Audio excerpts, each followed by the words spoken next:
അച്ഛാ. ആ മോളെ, എന്താ അച്ഛാ, ആ ചെക്കൻകൂട്ടര് പെണ്ണ് കാണാൻ വന്നോ? വന്നു എന്ന് മാത്രമല്ല, വളയിട്ട് വിവാഹത്തിന് വാക്കുറപ്പിക്കുകയും ചെയ്തു. വളയിടയിലും കഴിഞ്ഞു മോളെ. ഈശ്വര, സന്തോഷമായി. എന്നാലും എത്ര പേരുണ്ടായിരുന്നു അച്ഛാ? അല്ല, അവരാരൊക്കെയാ വന്നേ? ചെക്കനോന്റെ അമ്മയും മാത്രമേ ഉണ്ടായിരുന്നുള്ളൂ. അവര് നീ നന്നായിട്ട് അറിയും. എനിക്കെങ്ങനെ അറിയാനാ? അവര് പണ്ട് മേഘമലയിൽ താമസിച്ചിരുന്നതാ മോളെ. അച്ഛന്റെ ഒരു പഴയ സുഹൃത്തുണ്ടായിരുന്നു, രവീന്ദ്രൻ നായര്. മോൾക്ക് ഓർമ്മയില്ലേ? ഓർമ്മയുണ്ട്, പട്ടാള മാമൻ. ആ മാമന്റെ മോന്റെ മകൻ ആ ചെക്കൻ, സോമശേഖരൻ നായരുടെ മോൻ. ആനന്ദൻ, കുട്ടിക്കാലത്ത് ദേവുവിന്റെ കൂട്ടുകാരനായിരുന്ന ചെക്കൻ. അത് തന്നെ ആള്. അയ്യോ, എനിക്ക് വിശ്വസിക്കാനേ പറ്റുന്നില്ല. ഫോണിലൂടെ ചെക്കന്റെ അമ്മ വിമല എന്ന് പറഞ്ഞ് സംസാരിച്ചപ്പോഴേ ആ വിമല നമ്മുടെ വിമലയാന്ന് എനിക്ക് മനസ്സിലായതേ ഇല്ല. വിമലയും ഞാനും നല്ല സുഹൃത്തുക്കളായിരുന്നില്ലേ? അവരവിടെ നിന്ന് പോയതിനു ശേഷം ബന്ധമൊന്നും ഇല്ലാതായി.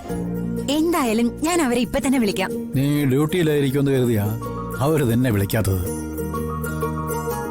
രാത്രി നിന്റെ ഡ്യൂട്ടി കഴിയുന്ന നേരത്ത് വിളിക്കാമെന്ന് അവരെന്നോട് പറഞ്ഞിരുന്നു. ഇനിയിപ്പോ ഡ്യൂട്ടി കഴിയാനൊന്നും നിൽക്കണ്ട, ഞാൻ വിളിച്ചോളാം. അല്ല, ദേവിക എന്ത് പറഞ്ഞു? അത് പിന്നെ അവനും അവളും ബാല്യകാല സുഹൃത്തുക്കളല്ലേ. നമുക്കിനി വിവാഹം നടത്തി കൊടുക്കുകയേ വേണ്ടു. അല്ല, കല്യാണം എന്ന് നടത്തുന്ന അവര് പറഞ്ഞേ?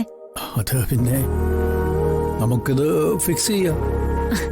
ദേവിക അടുത്തുണ്ടോ അച്ഛാ? അവളകത്തുണ്ട് മോള്. അല്ല, ഗോപിക വിളിച്ചിട്ട് ഇന്നലെ മുതൽ കിട്ടുന്നില്ലല്ലോ, എന്തു പറ്റി? അവൾക്ക് സുഖമില്ലേ? അത് പിന്നെ അവളും ഋഷിയും വിവാഹം കഴിഞ്ഞിട്ട് പുതുമോടിയിലല്ലേ, എവിടെയെങ്കിലും ഒക്കെ കറങ്ങാൻ പോയിട്ടുണ്ടാവും. അവള് വിളിച്ചോളും. അവള് വിളിക്കുവാണെങ്കിൽ അവളോടൊന്ന് വിളിക്കാൻ പറയണേ അച്ഛാ. പറയാം,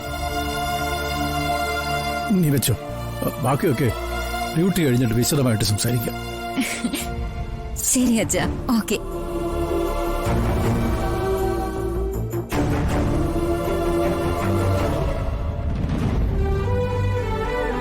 എന്റെ ഗോപികമ്മളുടെ കല്യാണം കാണാനുള്ള യോഗം എനിക്കില്ലാണ്ടായി. പക്ഷെ ദേവികയുടെ കല്യാണത്തിന് ആ ക്ഷീണം ഒക്കെ ഞാൻ തീർക്കും. ഇവിടെ ഒരുത്തി കല്യാണം മുടങ്ങി മനസ്സ് തകർന്നു നിൽക്ക, വേറൊരുത്തി ചാകാറായി ആശുപത്രി കിടക്കുന്നു. ഈ അവസ്ഥയിൽ തന്നെ വേണോ അച്ഛാ വളയിടൽ ചടങ്ങൊക്കെ നടത്തി സന്തോഷിക്കാൻ? അവർ വന്ന് പെണ്ണിന് വളയിടുമെന്ന് ഞാൻ കരുതി. എന്തായാലും വലിയ കഷ്ടമായി പോയച്ചാ. കുടുംബത്തിന്റെ അവസ്ഥയെക്കുറിച്ച് ചിന്തിക്കാത്ത പ്രവൃത്തിയായി പോയി ദേവികയുടേത്. എന്തോ മഹാപരാധം നടന്നപ്പോഴാണല്ലോ നിന്റെ സംസാരം. സുലോചന, നീ അധികം സംസാരിക്കുകയും കണ്ണീരൊഴുക്കൊന്നും വേണ്ട. ദേവിയെ അധികം കുറ്റപ്പെടുത്തുകയും വേണ്ട. ഇന്ന് വരെ ദേവിയെ ഈ കുടുംബത്തെക്കുറിച്ച് മാത്രമേ ചിന്തിച്ചിട്ടുള്ളൂ. ഇപ്പോ ഒരു നല്ല കാലം വന്നപ്പോ നീ അതിൽ കയറി ഇടം കൊല്ലിടാൻ നോക്കുകയാണോ? നല്ല കാര്യം ഇവിടെ ദേവികയ്ക്ക് മാത്രം ഉണ്ടായാൽ മതിയോ? ഗോപികയ്ക്ക് ഒരു ജീവിതം ഉണ്ടായി, ഇപ്പൊ ദേവികയ്ക്ക് ഒരു ബന്ധം ഉറച്ചു. നടന്നോട്ടെ, എല്ലാം നടന്നോട്ടെ. പക്ഷെ അതിനിടയില് എന്റെ മോളെ കുറിച്ച് ആരും ഓർക്കാത്തെന്താ? അഞ്ജിതയുടെ കാര്യം ഇവിടെ ആരും മറന്നിട്ടൊന്നുമില്ല ആന്റി.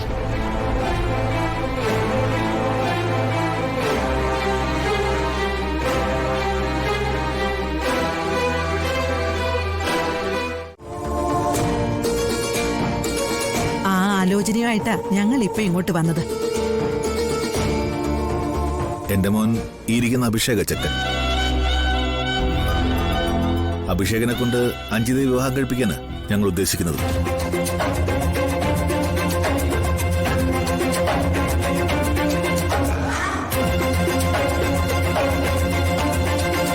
ഇതെല്ലാം ഈശ്വര നിശ്ചയം. എന്റെ മോൻ കാരണം വിവാഹം മുടങ്ങി സകലരുടെയും മുന്നിൽ അപമാനിതയായ കുട്ടിയല്ലേ അഞ്ജിത. അവൾ അനുഭവിച്ച ആ നാണക്കേടിനും വിഷമത്തിനുമുള്ള പ്രതിവിധി കൂടിയാവും ഈ കല്യാണം.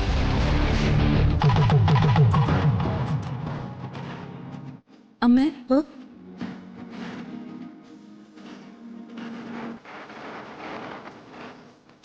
ആ അഞ്ജിത വന്നല്ലോ.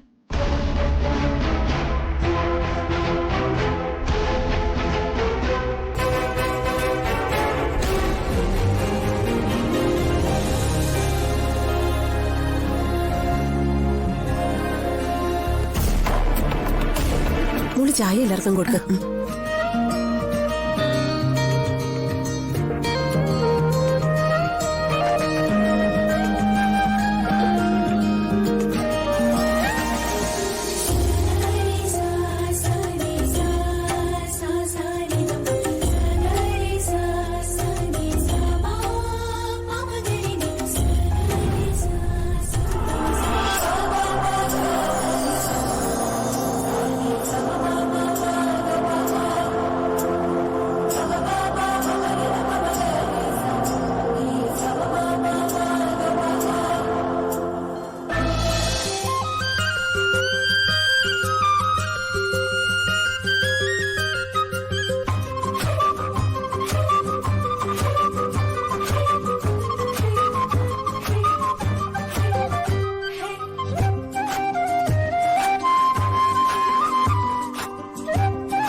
ഇവിടെ ഒരു പെണ്ണ് കാണൽ ചടങ്ങിന് ഒരുങ്ങി നിന്നതുപോലെയുണ്ടല്ലോ. ഇതെങ്ങനെ സംഭവിച്ചു? ഇവരിതെല്ലാം നേരത്തെ മനസ്സിലാക്കിയോ?